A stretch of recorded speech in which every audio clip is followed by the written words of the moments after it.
ဘေး Starlight Skin ကိုသာ Starlight Figment 9000နဲ့ပြန်လဲရောင်းချပေးမယ်ဆိုရင်ကျွန်တော်ကတော့ Starlight Skin တွေအကုန်ပိုင်ဆိုင်နိုင်ပြီပဲဖြစ်ပါတယ်။ Okay အားလုံးပဲမင်္ဂလာပါ။ဒီနေ့မှာတော့ Diamond တစ်လုံးမှာသုံးစရာမလိုဘဲနဲ့ free ရမယ့် skin တွေအကြောင်းရယ်ဘေး Starlight Skin ကို Starlight Figment 9000နဲ့လဲလို့ရမယ်ဆိုတဲ့အကြောင်းတွေနဲ့ April မေလတွေမှာရောက်ရှိလာတော့မယ့် event တွေအကြောင်းကိုပြောပြပေးသွားမှာဖြစ်လို့ဗီဒီယိုလေးကိုအဆုံးထိကြည့်ဖို့ကျွန်တော်အနေနဲ့တောင်းဆိုချင်ပါတယ်။အရင်ဦးဆုံး Funny Legend Event ကြောင်းအရင်သွားလိုက်ရအောင်ဗျ။ Funny Legend Event ဟာဆိုရင်ဖြင့်မတ်လ10ရက်နေ့မှာ Original Server ကိုရောက်ရှိလာမှာပဲဖြစ်ပါတယ်။ Free Token Phase 1အနေနဲ့ကတော့မတ်လ13ရက်နေ့မှာရောက်ရှိလာမှာပဲဖြစ်ပါတယ်။ Free Token စုစုပေါင်း18ကက်ရမှာဖြစ်ပြီးတော့ Diamond 903 Diamond 1000 Recharge ဖြစ်မှသာ18ကက်ရမှာပါ။ Free Token Phase 2အနေနဲ့ကတော့မတ်လ20ရက်နေ့မှာရောက်ရှိလာမှာပါ။ Free Token Total စုစုပေါင်း18ကက်ရမှာဖြစ်ပြီးတော့ Diamond 903 Diamond 900ဖြစ်မှ18ကက်လုံးရမှာပါ။မတ်လ17ရက်နေ့မှာဆိုရင်ဖြင့် Season Skin ချစ် Skin ကိုအလကားရရှိအောင်မှာဖြစ်ပါတယ်။ Run ပွဲပေါင်း20ဆော့မှဒီ Skin ကိုရမှာဆိုပေမဲ့ဒီ Skin ကလည်း Diamond တစ်လုံးမှသုံးစရာမလိုပဲရရှိတဲ့ Skin ဖြစ်တဲ့အတွက် Bro တို့အနေနဲ့ဒီ Skin ကိုလည်းတေချာလေးစောင့်ယူဖို့ကျွန်တော်အနေနဲ့အကြံပေးချင်ပါတယ်။မတ်လ17ရက်နေ့မှာပဲ Asmarita ရဲ့ New Skin ဖြစ်တဲ့ Special Skin ကို Diamond 100နဲ့ဝယ်လို့ရအောင်မှာပါ။မတ်လ18ရက်နေ့ရောက်ရင်တော့ကျွန်တော်တို့အနေနဲ့ Promo Diamond တွေကိုအသုံးပြုလို့ရတော့မှာပဲဖြစ်ပါတယ်။ Promo Diamond တွေအသုံးပြုလို့ရမယ့်နေရာတွေက Funny Legend Event မှာလည်းအသုံးပြုလို့ရမယ်။ Skin တွေဝယ်တဲ့နေရာမှာအသုံးပြုလို့ရတယ်။ Record တွေဖောက်တဲ့နေရာမှာလည်းအသုံးပြုလို့ရပါမယ်။မတ်လ18ရက်နေ့မှာပဲ Magic Week Event မှာ 20% discount နဲ့လှည့်လို့ရမှာပဲဖြစ်ပါတယ်။ရက်ကြာချိန်ကတော့9ရက်ပဲကြာမှာဖြစ်ပြီးတော့နေ့စဉ်1ဒေါမှာ48လုံးပဲကြာမှာဖြစ်ပြီးတော့5ဒေါချင်းသွားမယ်ဆိုရင်တော့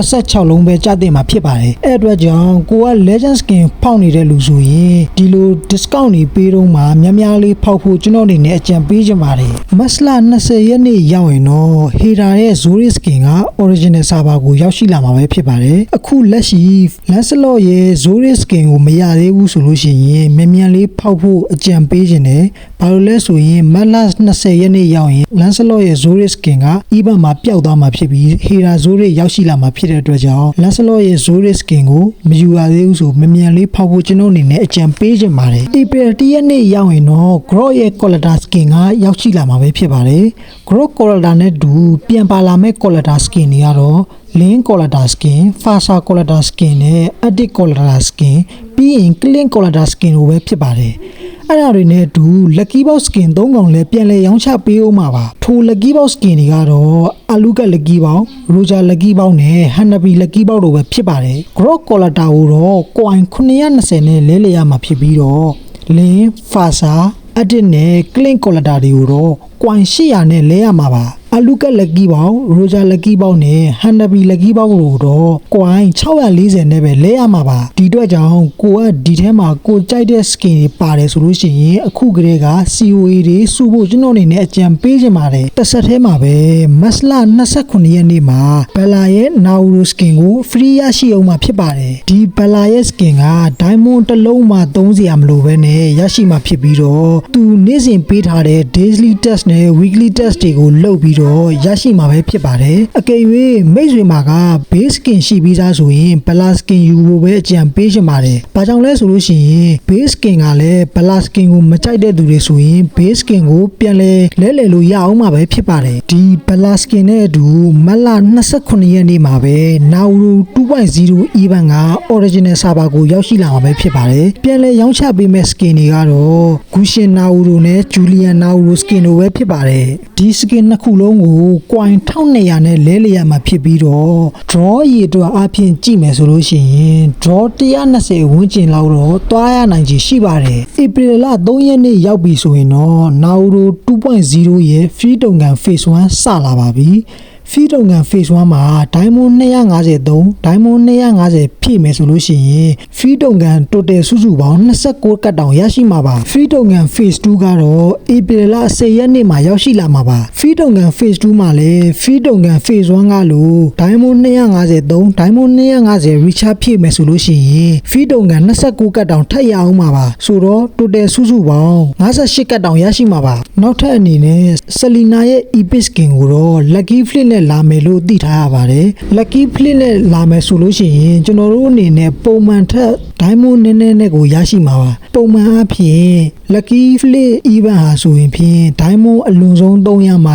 215လုံးပဲ300တာဖြစ်လို့ဒီ event နဲ့သာလာတယ်ဆိုလို့ရှိရင် bro တို့အနေနဲ့ Selena epic ကိုဖောက်တဲ့နေရာမှာပါပါတယ်နောက်ထပ်တစ်ခုအနေနဲ့ ဘေးရဲ့ Starlight Skin မှာဘေးရဲ့ Starlight Skin ကို Starlight Figment 9000နဲ့လဲလှယ်လို့ရတော့မယ်လို့သိရပါတယ်ဘယ်ချိန်လာမလဲဆိုလို့ရှိရင်မေလထဲမှာလာမယ်လို့လည်းသိရပါတယ်အဲ့အတွက်ကြောင့်ကိုကဘေး Starlight မရှိသေးဘူးဆိုလို့ရှိရင် Starlight Figment တွေကိုအခုကတည်းကကြိုစုထားဖို့ကျွန်တော်အနေနဲ့အကြံပေးချင်ပါတယ်မေလ9ရက်နေ့ရောက်ရင်တော့ Exotic Skin တွေက Original Server ကိုရောက်ရှိလာတော့မှာပဲဖြစ်ပါတယ်အရင် Exotic Skin တွေကိုတော့ပြန်လည်ရောင်းချပေးခြင်းမျိုးရှိမှာမဟုတ်ပါဘူးအခုထွက်ရှိထားတဲ့ Exotic Skin တွေဖြစ်တဲ့ Ruby Exotic, Phobia Exotic နဲ့ Saber Exotic တွေကိုတော့မေလ9ရက်နေ့မှာ Original Server ကိုရောက်ရှိလာမှာပဲဖြစ်ပါတယ်ဒီ Skin တွေကို coin 1200နဲ့လဲလှယ်ရမှာဖြစ်ပြီးတော့နေ့စဉ် short ဈေး 50% discount လည်းရှိနေပါသေးတယ်တန်းတော့မှာဆိုရင်တော့ 10% discount ပဲရရှိမှာဖြစ်ပြီးတော့ Diamond 450နဲ့လှည့်ရမှာပါ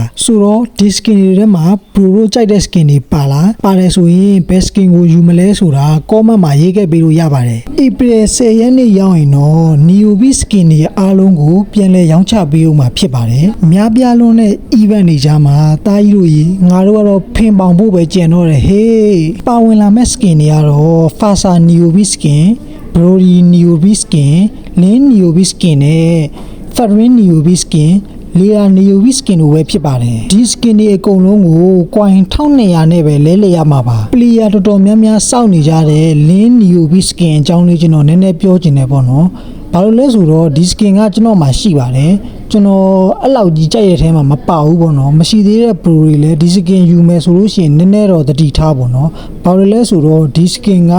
လှမလို့နဲ့တိတ်မလှလို့ပါကျွန်တော်အမြင်ကိုပြောပြပါပေါ့နော်ဒီ Skin ကိုယူမယ်ဆိုရင်တော့နည်းနည်းလေးသတိထားပြီးတော့ယူစေချင်ပါတယ်ဆိုတော့ဒီနေ့ဗီဒီယိုလေးကတော့ဒီလောက်ပါပဲဗျကြည့်ရှုပေးတဲ့တယောက်ချင်းစီတိုင်းကိုကျေးဇူးအများကြီးတင်ပါတယ်နောက်ဗီဒီယိုတွေမှာပြန်တွေ့ကြမယ်အားလုံးပဲ bye bye